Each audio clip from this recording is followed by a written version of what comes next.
punk music has always been something outside of the mainstream, or at least it tries to be. Punk music has reached mainstream attention a couple of times, creating the offshoots of new wave and pop punk. But in going to spaces antithetical to punk, just how punk are new wave and pop punk? Hello and welcome to Music WSS. I am Walt Stedman, and today we'll be exploring how punk aesthetics appear in new wave and pop punk. Before diving into that, I feel it would be beneficial to define some terms and set up some history.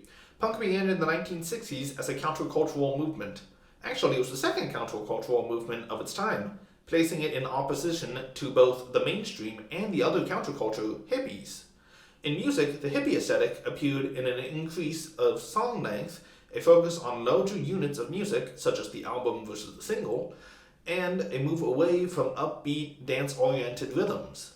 Music that worked well for doing mostly psychedelic drugs and being high. Think Sgt. Pepper's Lonely Hearts Club Band, Jimi Hendrix, and the Grateful Dead. The influence of the hippie aesthetic is what divides rock from rock and roll. Punk music aimed to go against this motion. The songs were shorter, the tempo's faster, there was dancing, well, jumping and moshing. You can't get too complicated with 2 minutes at blistering speed. And they were musically pretty simple, only a few chords per song, none of the virtuosic guitar solos of rock. And as a whole, punk aimed to make a different path out of 60s rock and roll. Groups like the Velvet Underground and the Stooges were massively influential on the sound of early punk. There was also a strong urge towards DIY. Write the music yourself, record it yourself, release it on a small scale to people in the community, have people write about it in zines, and have none of it involve the mainstream music industry. The 70s saw the rise of the Ramones, the Clash, and in the UK, the Sex Pistols, to name a few. The Sex Pistols were how a lot of people ended up finding out about punk.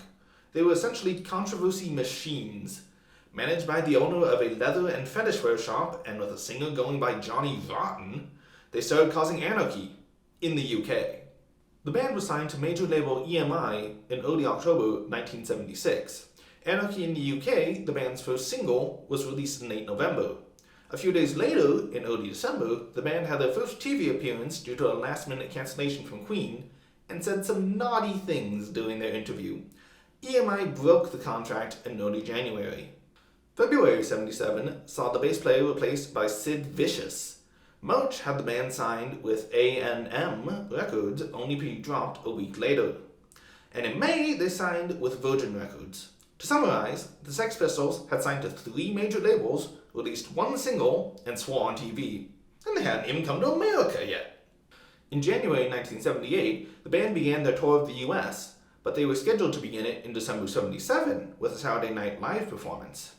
They had trouble getting visas and had to cancel, leaving SNL to find a quick replacement. They chose Elvis Costello and his first single, Less Than Zero. Just barely over a year since the Sex Pistols TV controversy, Elvis Costello made a controversy of his own. As I said, he was approved to play Less Than Zero, which he did for about 12 seconds before cutting it off and starting Radio Radio, a song critical of the music industry. This brought massive attention to punk in the US. This attention got the US music industry thinking about how it would be nice to capitalize on it, if only punk was a bit more brand-friendly. And thus, New Wave was born in 1978. Given a name not containing the word punk, so as not to turn people away, the music was heavily influenced by punk. Some of the early New Wave bands began as punk bands, such as Blondie and the Talking Heads. The genre ran until the mid-80s and produced some of the most popular groups of the decade, such as Devo, The Cars, and The Police. Punk kept developing through the 80s, of course. Hardcore punk is evidence of that. When we reach the mid-90s, we see some more melodic punk reaching the mainstream again. Led by Green Day, The Offspring, and Rancid, we have the subgenre branded pop punk. Running from the mid-90s to about 2010, many groups rose to prominence under this genre, such as Blink-182, Avril Lavigne, and emo crossovers, Fall Out Boy. The end dates for both new wave and pop punk mark a decreased presence rather than an outright stopping of the genre. The sounds of both genres were also co-opted by the general mainstream, making dates even more difficult to place. Now that some history has been laid out, I want to return to the idea of punk as a counterculture. Having countercultural mainstream genres feels like an oxymoron. So how did new wave and pop punk adapt their punk influence for the mainstream? We'll be using some specific examples. From New Wave, Devo's Whip It, and Relax by Frankie Goes to Hollywood. For pop punk, The Kids Aren't Alright by The Offspring, and Greyscale's Let It Rain. Formed in 1973 by a group of Ohioans, Devo isn't the sort of group you'd expect to carry noticeable punk influences. Most of their music is ironic, absurd, and funny. But Devo was connected to the same type of social issues that punk was. The name Devo comes from the word devolution, which is the idea that humanity is regressing. The concept was originally a joke between some of the members, but it became much less funny after the Kent State Massacre. 2 band members are Kent State Massacre survivors, and the band has cited the massacre and their feelings following it as the impetus for creating Devo. They were harnessing the energy of anger rather than the anger itself, like punk would. The music they produced, especially their 1980 hit Whip It, wasn't yelling at society, it was making jokes about it. The lyrics of Whip It are laden with idioms and don't really make that much sense. Musically, it is danceable like most punk songs aim to be, but it lacks the blaring guitar and drums. Overall, the song is pretty short at 2 minutes 38 seconds and pretty simple, with each section made of looping phrases. Whip It certainly doesn't sound like a punk song off the bat, but a lot of what went into it is the same as what goes into punk songs. Our second example from New Wave is Frankie Goes to Hollywood's first single, Relax. Relax, don't do it when you wanna go to it. Relax, don't do it when you wanna come. Relax, don't do it when you wanna suck it to it. Relax, don't do it when you wanna come. One of many bands to come out of Liverpool, you might expect them to have been inspired by that most famous of Liverpool bands, the Beatles. But Frankie Goes to Hollywood says that they were far more interested with other groups, such as Orchestral Maneuvers in the Dark, who were more active in Liverpool's culture. The first 3 singles reached number 1 in the UK, making them the second group to achieve this. Those 3 singles covered the topics of sex, war, and religion. 3 topics that have never caused any arguing or controversy in the past. Relax is the sex part, and the lyrics and the music video reflect that heavily. But shoot it in the right direction. Making it your intention. Live those dreams, scheme those schemes. Gotta hit me with those letters of beams.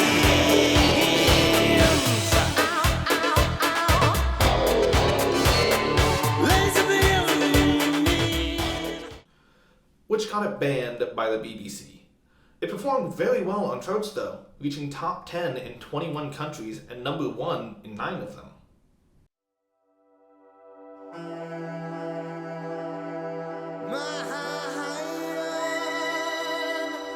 Give it to me one time now.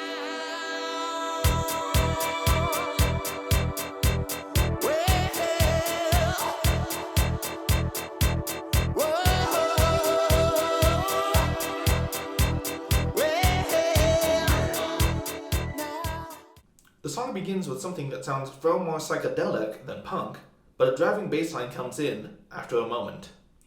Most of the music is pretty in-your-face and reflects some punk influences. Having come out in 1984, Relax is from the end of New Wave when its sounds had started being heavily incorporated into mainstream pop. New Wave was far from a consistent genre, but much of it was notably influenced by punk. New Wave channeled and filtered the anger key to punk and turned it into irony, irreverence, and humor. Sonically, the biggest difference was the use of the synthesizer, which comes down to time more than anything else. The late 70s and especially the early 80s were when synthesizers became available to most bands, so they were the hot new sounds. New Wave still resisted the mainstream, just in a way that wasn't so distasteful to the mainstream. The Offspring were far from a new band when they became a leading figure of pop punk. Formed in 1984, the band signed to an independent record label a few years later. After becoming more popular, the Offspring switched to the major label Columbia Records, citing contract issues with the previous label. Their popularity came from their 1994 album Smash. This means their progression is similar to some early new wave groups that started as punk before becoming or being co-opted into a mainstream-oriented offshoot. One of the most popular songs was The Kids Aren't Alright from their 1998 album Americana. When we were young, the future was so bright. The old neighborhood was so alive. And every kid on the whole damn street was gonna make it big and not repeat. Now the neighborhood's cracked and torn. The kids are grown up, but their lives are worn. How can one little street swallow so many lives? Americana generally refers to all of the culture linked to the US's national identity and patriotism. Most of the album centers around problems in the US and with the American lifestyle. The Kids Aren't Alright focuses on an end to childhood innocence and the apparent death of the American dream. Nothing's free. Longing for used to be. Still it's hard to see. Fragile lives, shattered dreams. The title was chosen as a reference to the song The Kids Are Alright by The Who. The song opens with the distorted guitars expected of punk and expands to a sonic palette characteristic of most punk songs.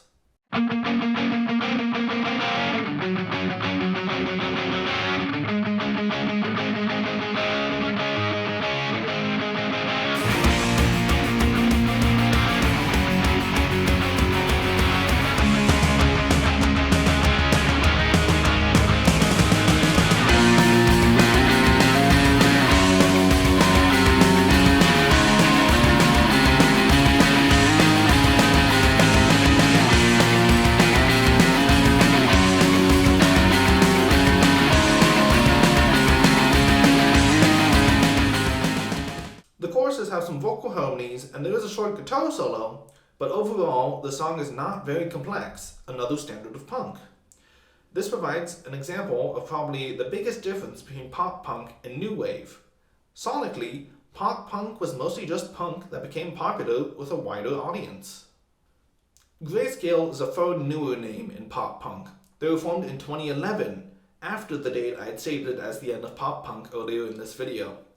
Beyond the fact that cultural trends never perfectly align with dates, a return of pop punk has been forming in recent years. Greyscale's work also gives a good way to address the influence of emo. Emo and pop punk had a lot of exchange in the early 2000s, and it had left an impact. Let It Rain from Greyscale's first album, Adornment, starts with the standard blaring guitars and drums, but a far gentler section comes not long after.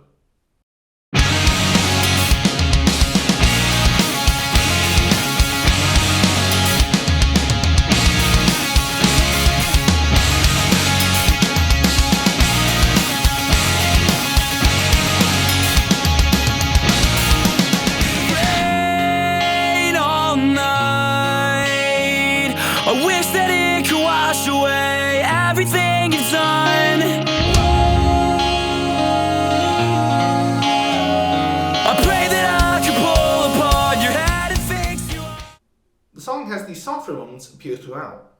Dropping the driving instruments increases the focus on the lyrics and reflects some emo influences.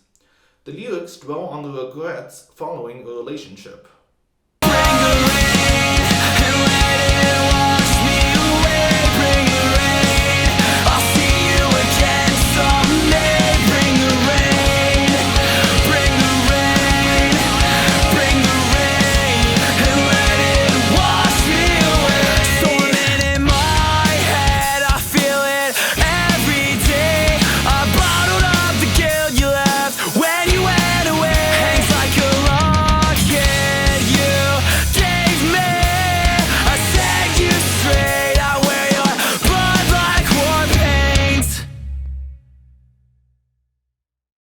The sound combines pop punk with emo themes, which may also reflect emo rap's role in bringing attention back to pop punk.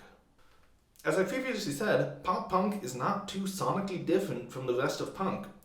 Why a change similar to new wave wasn't needed, I think comes down to the music that preceded pop punk, specifically metal and grunge, which both used similar palettes to punk. The anger of punk is something coming through and sometimes being channeled like it was with new wave into irony and now pranks. The biggest difference between punk and pop punk that I notice is that past punk would call for direct action to work on an issue, while pop-punk songs are less likely to do that. It could be because of the influence of emo, or it could be a realization of just how difficult it is to change societal level issues. I opened this video by asking how punk, or new wave, and pop-punk, and more specifically, how did punk appear in those genres? In new wave, punk's ideas were there, if somewhat changed, and the sounds changed to fit the new possibilities of the time. Pop-punk kept the sounds of punk relatively unchanged, but lost some of the ideology, to where some could call it more about complaining than trying to fix the issues it highlights. Both of the mainstream offshoots contain a sizable amount of the genre they departed from, and I gotta say, that's pretty punk rock of them. I hope you enjoyed this video and I found some more depth in two quite popular genres. If you would like to discuss anything from the video, I hope to see it in the comments. Thank you for watching.